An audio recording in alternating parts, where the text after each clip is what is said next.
Hi, Simon Hacking from Harewood Travel, back with Charlie Orr talking about South Korea this time. Just as a quick introduction, why would people go to South Korea, or why is it perceived to be a top destination? It's just a few very simple factors. Incredible food, ancient history mixed with futuristic cities and beautiful nature. So Charlie, tell us about South Korea. So South Korea is in a really interesting point right now. I'd say that largely it's kind of where Japan was probably about 15 or even 20 years ago. So in Japan 20 years ago, they were starting to export a lot of their cultural products. So people were finding out more about samurai. Everyone was reading Memoirs of a Geisha, and sushi was becoming like readily available more and more in the UK, seen on the high street. And you can see a similar thing that Korea is doing now. Like 20 years later, everybody's going to Japan because of that effect. And now Korea is kind of, I think, kind of pushing out its cultural products to try and entice people over. So there's chances are lots of people that are listening today who might have seen things like Squid Game. They might have seen Parasite. They Yeah. might have seen K-pop Demon Hunters. They might be K-pop fans themselves. And they might have even tried things like kimchi and bibimbap as well on the food scene. So there's lots of things that we're, I think, discovering in the West about South Korea, which is turning our attention towards the country. Now, a big thing to frame in this is that all of these elements, which are known as Hallyu, which is like the Korean wave, essentially, are just the start of what Korea can offer. Like you might be able to go to South Korea because you have a love of K-pop, but when you get there, it unlocks so much more, and it's a destination that really is worth all of your time and your attention as well. It's fascinating, and I can't wait to get stuck into it today. Well, one of the things, talking about my background in fashion, they used to be very influential in terms of, I mean, the area I worked in was denim, and they did something very particular that other places didn't. Additionally, America was very important in the denim business, as you can imagine, and Japan a bit as well. But South Koreans used a completely different element, much more fancy, much more sort of, if you like, imaginative way of looking at things, different way of looking at things. I don't know if that applies to sort of other parts of their culture. Yeah, I think it applies to a lot of things. So I'm going to use another sort of Korean phrase, which is called pali pali, which essentially means quick, quick. Pali pali, So right? Korea is fantastic at innovation. So everything from denim, like you were just describing, Yeah, but also yeah, technology as well. yeah. Like you can think about the capital city of South Korea, which is Seoul. Now, if you look at the landscape, then if you like, let's say you go to South Korea, you go to Seoul in a given year, and then you might go back a few years later, the landscape that you would have seen the first time, or the cityscapes that you would have seen, there's a really good chance that that will have changed quite dramatically in the time that you've been away, because they are not precious, tearing down buildings and then pushing up the latest thing. Like they are always at the forefront of technology. Like it's got the fastest internet in the world. The technology there is incredible. And Really? you can see that in the building design as well. So they're not precious about sort of chasing So that no, innovation. no sense of holding on to some of the sort of culture from before, older buildings. Are there older areas, or is that outside out Seoul and stuff? There are definitely older areas. I'd say that is going to be, you find that more outside of Seoul. Of course, like in Seoul itself, you will find the traditional villages in and amongst the kind of the cityscapes as well. But you'll find that kind of more tradition and that history and that heritage outside of Seoul and kind of elsewhere in the country, which we'll look at today as well, and some of the areas that you can see and appreciate that. So how does a tour work there? I mean, do you start in Seoul, or do you finish there? What? How does it sort of frame, and what I sort of would, time do you so need just for yeah, I would starters say and stuff?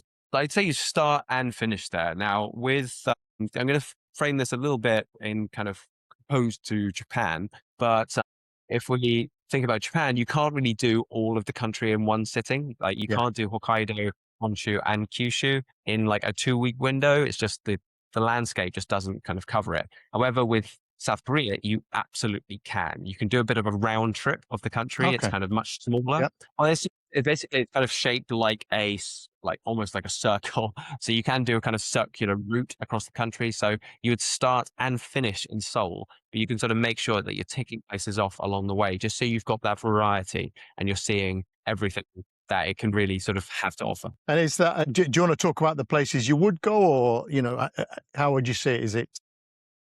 I mean, I'd say in a sort of a given 2 week window, you do want to kind of keep it varied and you do want to see as much as you can. But I mean, again, similar to Japan, it is incredibly mountainous in South Korea. Right. So Right. I'd say that it's important to have that time in the cities and appreciate all of that, but then also spend time outside of the cities in that countryside, and also one or more of the 22 national parks that Korea boasts. Like, hiking Wow. is a pastime in South Korea. So, and there's so many different routes, all different gradings. Put on your hiking boots and just kind of get out and then just enjoy the natural landscapes, which are jaw dropping. Wow. I have to say I didn't know so much about that. And there's also I guess the inevitable trip to, is it the DMC? Is it the 48th parallel? I That's can't right. remember. Yeah. So the DMZ is, I'd say, probably going to be more for history buffs, because it is, relatively, still in living memory that like North Korea and South Korea became divided and became their own countries. And there are still obviously like families that are separated by this divide. So it is a really interesting sort of like blend of how the countries do sit next to each other, with obviously tension as well. But I would say that when you're in Seoul, then you can do a day trip. Sort of like Seoul is kind of just south, well, just north, like so it's kind of one of the most northern points of South Korea. So it doesn't take too long to go from Seoul on a day trip up to the DMC and then sort of check out what's going on there. Now, the biggest thing to check out if you are interested in doing that is having a look at the tunnels. So at one Tunnels. point, Wow. What are they? North Korea tried to tunnel its way under the DMC to try and get access to South Korea. They got about halfway and then they were rumble and put like and stopped. But you can, like, once that was all sort of came to light, South Korea in quite a enterprising way built their own tunnel for tourists on the other side. So you can go down through the South Korean tunnels, which are, air conditioned, well lit, very comfortable, go down and then kind of get to the point where you see where the North Koreans were trying to tunneling in. So through like Wow. plexiglass essentially. And you can Right. see it's quite crude. It's obviously designed for a purpose on their side. So you can see the kind of the difference between the two, which is quite interesting. So it's worth a go, I feel, if you're in Seoul, if you are interested in that element of history for sure. But what about you get to eyeball, you watch the soldiers eyeball each other doing it? I mean, that's the kind of interesting thing because I suppose the closest thing would have had in Europe would have been like East Germany, wouldn't it? Checkpoint Charlie and Yeah, all that that's sort of stuff.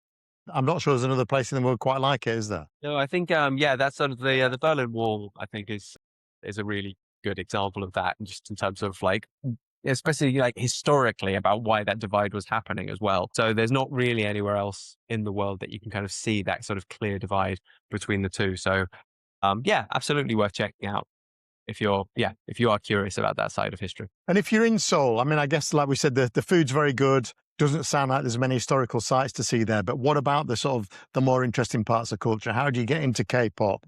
You know, in terms of fashion, what are the areas to go for the stores and stuff there? Where do you So, eat? I mean, the shopping scene in Seoul is great. You can't really go wrong. There's lots and lots of different shopping districts, depending on all styles of fashion. So if you like your sort of your clear cut suits, they've got you covered. If you like your kind of off the wall, more bohemian sort of styles, that sort of thing, you will find it easily there. I think thinking about shopping as well, and this is a big thing, a lot of people, and this is also something that I would hold back for kind of your last few days. So you're not sort of carting this around with you, but it's their cosmetic scene. So South Korea boasts the best cosmetics in the world. Honestly, they are the best. My sister-in-law lives in New York, and the shopping's pretty good in New York, but she exclusively orders all of her cosmetics from South Korea, which is Wow. then sent over just because they're that good. And people in neighboring countries like Japan will have a weekend in South Korea just to buy their cosmetics. There's a particular store called Olive Young, and I think about 50% of my time when I was in Seoul last year was spent waiting outside Olive Young while my wife bought everything in there for everyone that she knew. So that is a big draw as well.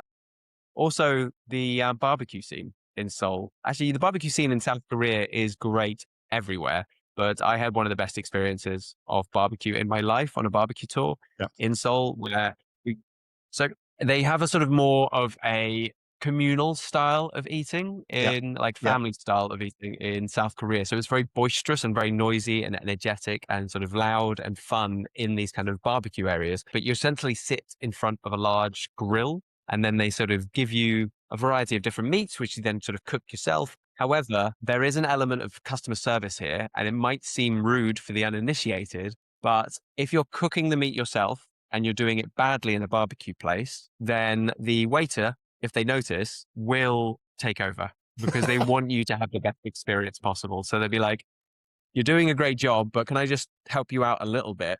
And then they'll cook Yeah, the yeah, meat for you because you're obviously very inexperienced at doing it correctly. So they will sort of take over if you're doing it badly, but that's just, they want you to have the best experience. It's not them being rude. It's just they want you to be yeah.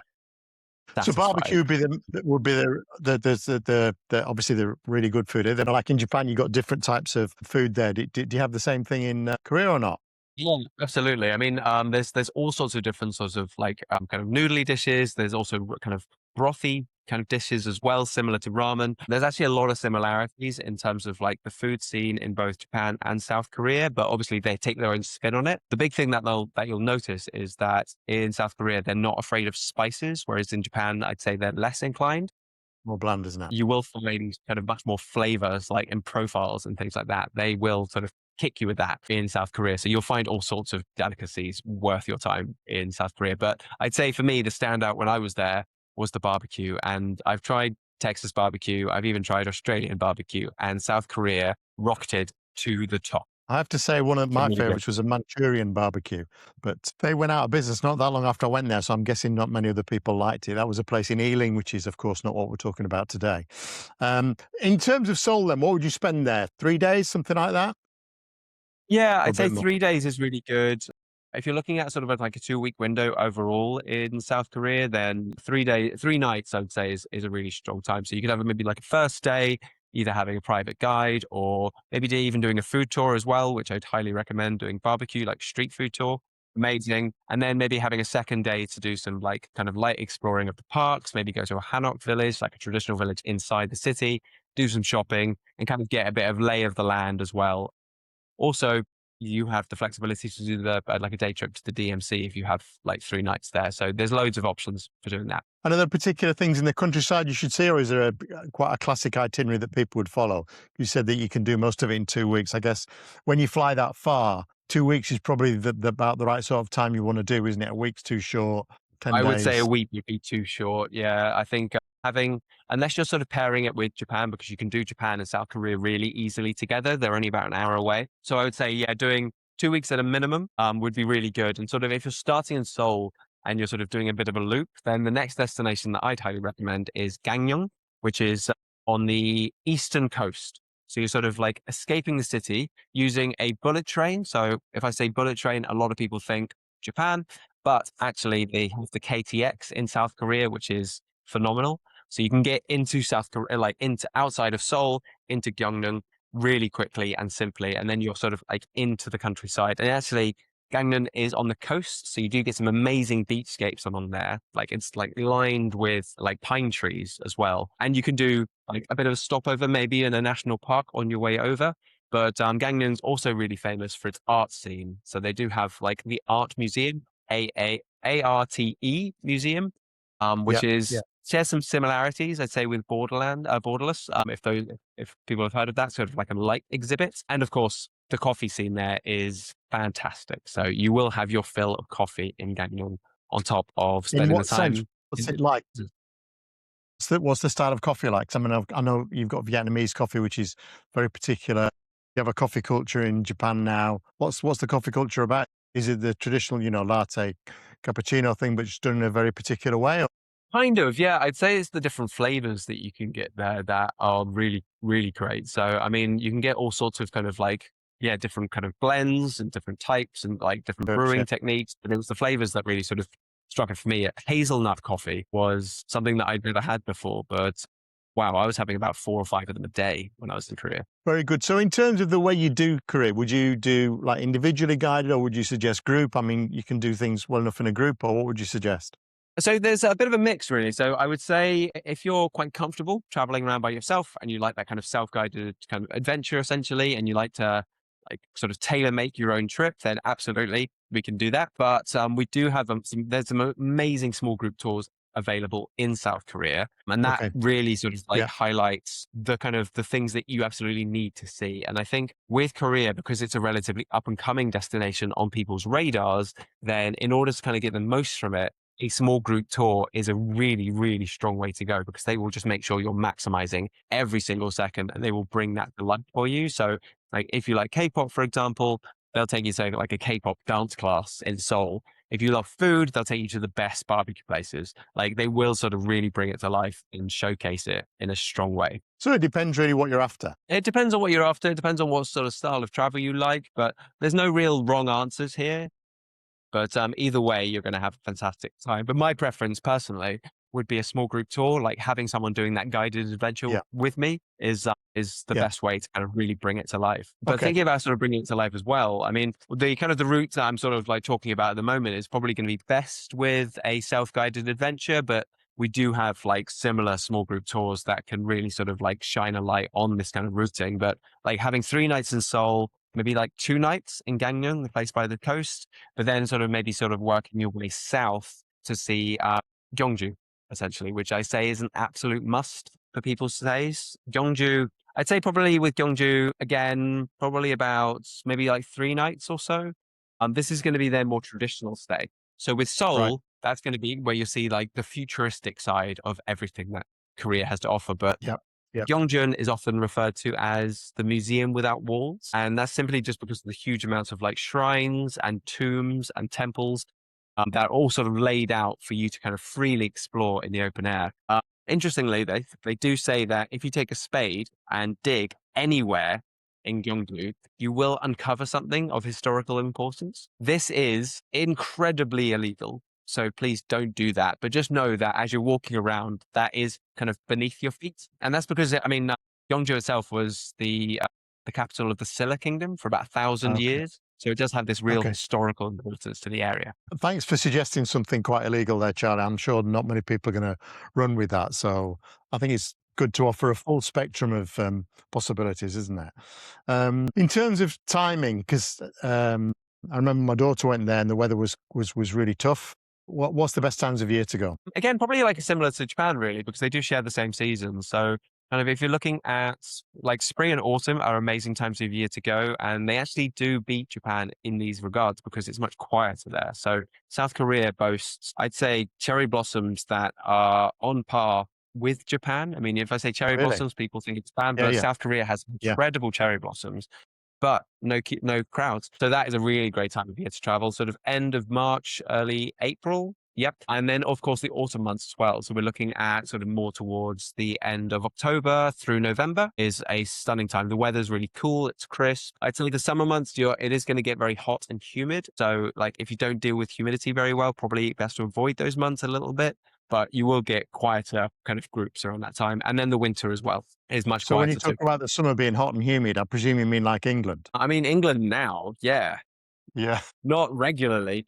But yeah, I'd say that I'd say that's probably going to be, it's the humidity really that's going to be the difference. Yeah. No, You no, will no. feel the Yeah. humidity there. The temperatures are probably going to be quite similar to the UK, but it's the humidity that make you feel it slightly more. Okay, so just to sort of sum up where we are there, there's very new to see, there's older to see, there's a lot of cultural things to see there. And it sounds like it's not that busy. So in terms of getting there and that kind of stuff, it's not going to be as expensive as Japan because the demand for flights and stuff is not quite the same. That's right. I'd say actually probably if you're looking at sort of a 3-star level, then actually Japan and South Korea, they're going to be quite comparable. They're going to be quite similar prices. But then when you move Right. up to things like 4-star and 5-star, that's where you start to see the difference. And actually, like South Korea does come in pretty kind of less into Yeah. like Yeah. cheaper compared to Japan on the 5-star side of things. So if you're looking for that sort of more luxurious experience in South Korea, then that is going to be a huge plus for you. Whereas, yeah, with Japan, it does kind of get to quite astonishing points, but of course, well worth it. Okay, that's fantastic. For me, I think that's the questions I've got. Is there anything else you'd like to just add that would add to people's understanding of visiting South Korea? Yeah, absolutely. I'd say that it's really one of those places, like I said at the beginning, that people are attracted to for like a singular reason. They maybe want to try the food. They maybe want to kind of experience more about K-pop. They maybe want to find out a little bit more about the history of the place. But actually, that should just be your starting point because there is just so much to see and explore. And please do rely on the expertise of like Simon and myself to Yeah. kind of like help Yeah. you fill out your itineraries to really bring it to life. Charlie, that's fantastic. Very interesting again, talking to us about somewhere that I think, as you say, not a lot of people know about, but people are starting to think about visiting there. It sounds like there's an awful lot to see, and we look forward to hearing what people say. Absolutely. Thanks very much indeed. We'll speak to you soon. Thank you very much. Bye-bye. Thanks, Charlie.